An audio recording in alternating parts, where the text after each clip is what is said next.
નમસ્કાર મિત્રો, engineers education ચેનલમાં આપ સર્વેનું હાર્દિક સ્વાગત છે.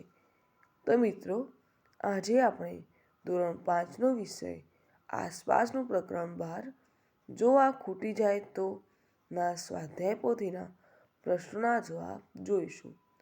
પ્રશ્ન 1. નીચેના પ્રશ્નના ઉત્તર માટે આપેલા વિકલ્પોમાંથી સાચો વિકલ્પ શોધીને તેનો ક્રમ અક્ષર પ્રશ્નની સામે આપેલ ખાનામાં લખો. પ્રશ્ન 1. મોટરસાયકલમાં ઈંધણ તરીકે શું વપરાય છે? તો મોટરસાયકલમાં ઈંધણ તરીકે option A diesel, option B kerosene, option C petrol, option D CNG. તો સાચો વિકલ્પ છે ઓપ્શન સી પેટ્રોલ. 2. ટ્રકમાં ઈંધણ તરીકે શું વપરાય છે? Option A petrol, option B diesel, option C kerosene, option D engine oil. તો સાચો વિકલ્પ છે ઓપ્શન બી ડીઝલ. 3. રિક્ષામાં ઓછો ધુમાડો કરે તેવા ઈંધણ તરીકે શું વપરાય છે? Option A CNG, option B kerosene, option C diesel, option D petrol. તો સાચો વિકલ્પ છે ઓપ્શન એ સીએનજી. 4. લીલાના મમ્મી ગામડામાં રહે છે. તેઓ ચૂલા પર રોટલા બનાવવા ઈંધણ તરીકે શું ઉપયોગમાં લેતા હશે? Option A kerosene, option B લાકડા, option C CNG, option D diesel. તો સાચો વિકલ્પ છે ઓપ્શન બી લાકડા. 5. જયશ્રીબેન ખીચડી રાંધવા માટે એક સાધનને સૂર્યના તડકામાં મૂકે છે. આ સાધનને શું કહે છે? ઓપ્શન એ સગડી, ઓપ્શન બી ચૂલો, ઓપ્શન સી સૂર્ય cooker, option D pressure cooker. તો સાચો વિકલ્પ છે ઓપ્શન સી સૂર્ય કુકર. આગળ જોઈશું. 6. 4 રસ્તા પર કઈ સિગ્નલ લાઇટ થતા વાહનો થોભી જાય છે? ઓપ્શન એ લીલી, ઓપ્શન બી વાદળી, ઓપ્શન સી પીળી, ઓપ્શન સી ડી લાલ. તો સાચો વિકલ્પ છે ઓપ્શન ડી લાલ. 7. નીચેનામાંથી કયું વાહન ઈંધણ વગર ચાલે છે? Option A rickshaw, option B cycle, option C car, option D scooter. તો સાચો વિકલ્પ છે ઓપ્શન બી સાયકલ. 8. નીચેનામાંથી કયો પેટ્રોલિયમનો ઘટક નથી? Option A kerosene, option B diesel, option C LPG અને ઓપ્શન ડી સીએનજી. તો સાચો વિકલ્પ છે ઓપ્શન ડી સીએનજી. આગળ જોઈશું. પ્રશ્ન 2. યોગ્ય શબ્દ વડે નીચેના દરેક વિધાનમાં ખાલી જગ્યા પૂરો. વાક્ય નંબર 1. સ્કૂટરમાં ઈંધણ તરીકે ખાલી જગ્યા વપરાય છે તો પેટ્રોલ. 2. આગગાડીમાં ઈંધણ તરીકે ખાલી જગ્યા વપરાય છે તો કોલસા. 3. 4 રસ્તા પર ખાલી જગ્યા સિગ્નલ લાઇટ થતા વાહનો આગળ વધે છે તો લીલી સિગ્નલ લાઇટ. 4 રસ્તા પર રાહદારીઓને રસ્તો ઓળંગવા ખાલી જગ્યા હોય છે તો ઝેબ્રા ક્રોસિંગ. 5. વાહનોમાંથી નીકળતા ધુમાડાથી આપણને ખાલી જગ્યાના રોગો થાય છે તો ફેફસાના. 6. ગાય ભેંસના શાણમાંથી બનતા ખાલી જગ્યા બળતણ તરીકે ઉપયોગમાં લેવાય છે તો શાણા. 7. વર્તમાન સમયમાં ઘરમાં રસોઈ બનાવવા ઈંધણ તરીકે ખાલી જગ્યાનો ઉપયોગ થાય છે તો એલપીજીનો. આગળ જોઈશું. 3. નીચેના વિધાનોમાંથી સાચા વિધાનો સામે સાચાની અને ખોટા વિધાનો સામે ખોટાની નિશાની કરો. વાક્ય નંબર 1. ટ્રાફિકના નિયમો લોકોની સુખાકારી માટે હોય છે તો આ વિધાન સાચું છે. 2. મોટરસાયકલ ચલાવવા ડીઝલની જરૂર પડે છે તો આ વિધાન ખોટું છે. 3. સૂર્ય એ ઉર્જાનો મૂળભૂત સ્ત્રોત છે તો આ વિધાન સાચું છે. 4. પેટ્રોલ અને ડીઝલનો ઉપયોગ કરકસરપૂર્વક કરવો જોઈએ તો આ વિધાન પણ સાચું છે. 5.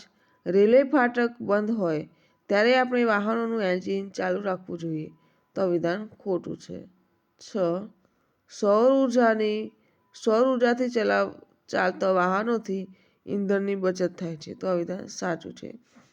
7.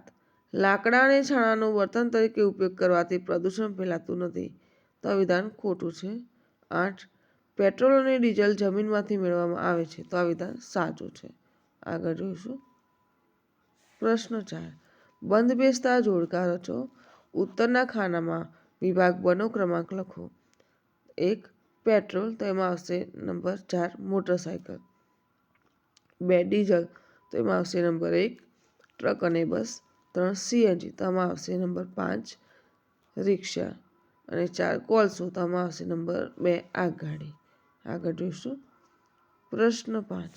નીચેના પ્રશ્નોના ઉત્તર 1-2 વાક્યોમાં લખો. પ્રશ્ન 1. કયા વાહનો પેટ્રોલ અને ડીઝલ વગર ચાલે છે? તો સાયકલ, પેડલ રિક્ષા જેવા વાહનો ડીઝલ વગર ચાલે છે. પ્રશ્ન 2. કયા વાહનોમાં પેટ્રોલ કે ડીઝલ ઇંધણ તરીકે વપરાય છે? તો બસ, કાર, રિક્ષા, વિમાન વગેરેમાં પેટ્રોલ કે ડીઝલ ઇંધણ તરીકે વપરાય છે. પ્રશ્ન 3. જમીનમાંથી મળતા પેટ્રોલિયમમાંથી આપણને શું શું મળે છે? તો જમીનમાંથી મળતા પેટ્રોલિયમમાંથી આપણને પેટ્રોલ, ડીઝલ, ઓઇલ વગેરે મળે છે. પ્રશ્ન 4. ભારતના કયા રાજ્યોમાં તેલ ક્ષેત્રો છે? તો ભારતના અસમ, અરુણાચલ પ્રદેશ, પશ્ચિમ બંગાળ, ગુજરાત, મહારાષ્ટ્ર અને આંધ્રપ્રદેશ રાજ્યોમાં તેલ ક્ષેત્રો છે. પ્રશ્ન 5. ખનિજ તેલનું બીજું નામ શું છે? તો ખનિજ તેલનું બીજું નામ પેટ્રોલિયમ છે. 6. પેટ્રોલ અને ડીઝલનો ભાવ કેમ વધે છે? તો ઉત્પાદન ઓછું છે અને વપરાશ વધારે થવાથી પેટ્રોલ અને ડીઝલનો ભાવ વધે છે. પ્રશ્ન 7. એલપીજીનું પૂરું નામ જણાવો. તો લિક્વિફાઇડ પેટ્રોલિયમ ગેસ. 8. સીએનજીનું પૂરું નામ જણાવો. તો કોમ્પ્રેસ્ડ નેચરલ ગેસ. 9. શહેરમાં ટ્રાફિક સિગ્નલ ક્યાં હોય છે? તો 4 રસ્તાઓ ઉપર. 10. ટ્રાફિક સિગ્નલમાં કેટલા રંગની લાઇટ હોય છે? કઈ કઈ? તો ટ્રાફિક સિગ્નલમાં 3 રંગની લાઇટ હોય છે: લાલ, પીળી અને લીલી. પ્રશ્ન 11. કઈ લાઇટ ચાલુ થતાં વાહનો સિગ્નલ પહેલાં થોભી જાય છે? તો લાલ લાઇટ ચાલુ થાય ત્યારે વાહનો સિગ્નલ પહેલાં થોભી જાય છે. 12. કઈ લાઇટ ચાલુ થતાં ઊભેલા વાહનો રસ્તા પર આગળ વધે છે? તો લીલી લાઇટ થતાં. 13. ઝીબ્રા ક્રોસિંગનો શું ઉપયોગ થાય છે? તો રાહદારીઓને રસ્તો ઓળંગવા ઝીબ્રા ક્રોસિંગનો ઉપયોગ થાય છે. પ્રશ્ન 6.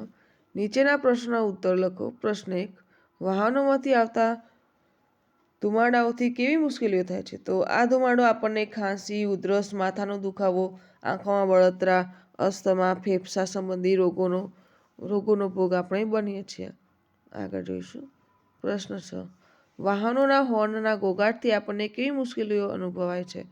તો માથું દુખે છે, માનસિક તાણ થાય છે, અણગમો પેદા થાય છે, કાનમાં ધાક પડે છે, લાંબા સમય સુધી ઘોંઘાટમાં રહેવાથી બહેરાશ આવે છે અને સ્વભાવ ચીડિયો થાય છે. પ્રશ્ન 3. વાહનોને ઝડપી હંકારવાથી આપણે કેવા પ્રકારની મુશ્કેલીઓનો સામનો કરવો પડી શકે છે? તો વાહનોને ઝડપી હંકારવાથી પેટ્રોલ કે ડીઝલ વધુ વપરાય છે અને અકસ્માત થવાનો સંભવ રહે છે. પ્રશ્ન 4. જો વાહનોની સંખ્યા વધી જશે તો કેવા પ્રકારની મુશ્કેલીઓનો સામનો કરવો પડશે? તો રસ્તા પર ટ્રાફિક વધે, હવાનું અને અવાજનું પ્રદૂષણ વધે, તેનાથી લોકોનું સ્વાસ્થ્ય બગડે, પાર્કિંગની સમસ્યા ઊભી થાય અને ભવિષ્યમાં પેટ્રોલ અને ડીઝલ ખૂટી જાય. પ્રશ્ન 5. આપણે પેટ્રોલ અને ડીઝલનો વિવેકપૂર્વક ઉપયોગ કરવો જોઈએ. શા માટે? તો આજના યુગમાં વાહનો વધતા પેટ્રોલ ડીઝલનો વપરાશ વધતો જાય છે. આગામી 50 વર્ષોમાં આ જથ્થો ખૂટી જવાની પૂરી સંભાવના છે. પેટ્રોલ ડીઝલ જમીનમાં બનતા લાખો વર્ષ લાગે છે. આમ તેનો ઉપયોગ વિવેકપૂર્વક કરવો જોઈએ. પ્રશ્ન 6. વાહનોની સંખ્યા વધવાથી પડતી મુશ્કેલીઓના નિકાલ માટેના ઉપાયો સૂચવો. તો નજીકના અંતરે જવા પગે ચાલીને જવું કે સાયકલનો ઉપયોગ કરવો જોઈએ.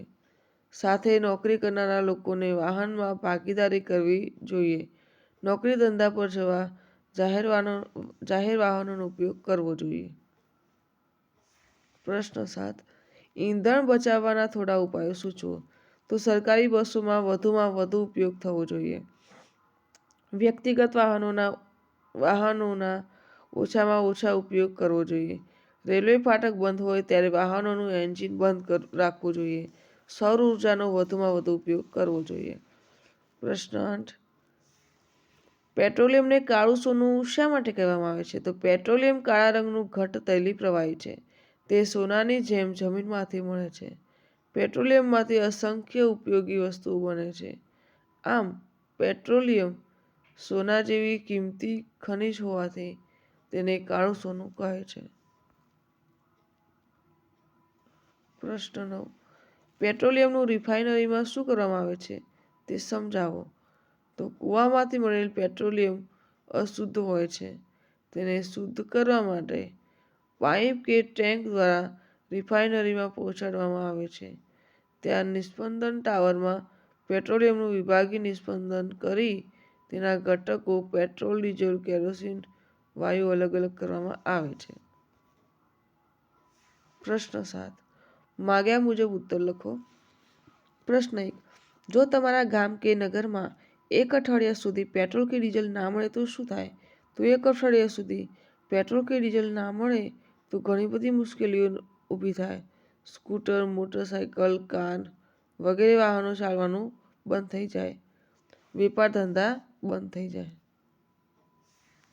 પ્રશ્ન 2. ટ્રાફિકના મુખ્ય 6 નિયમો જણાવો.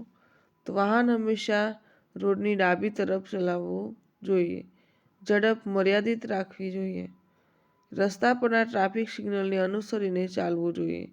વળાંક લેતી વખતે સાઇડ લાઇટ બતાવવી જરૂરી છે. રાહદારીઓનું ધ્યાન રાખી વાહન ચલાવવા જોઈએ. પ્રશ્ન 3. આલેખ જોઈ નીચેના પ્રશ્નોના ઉત્તર લખો.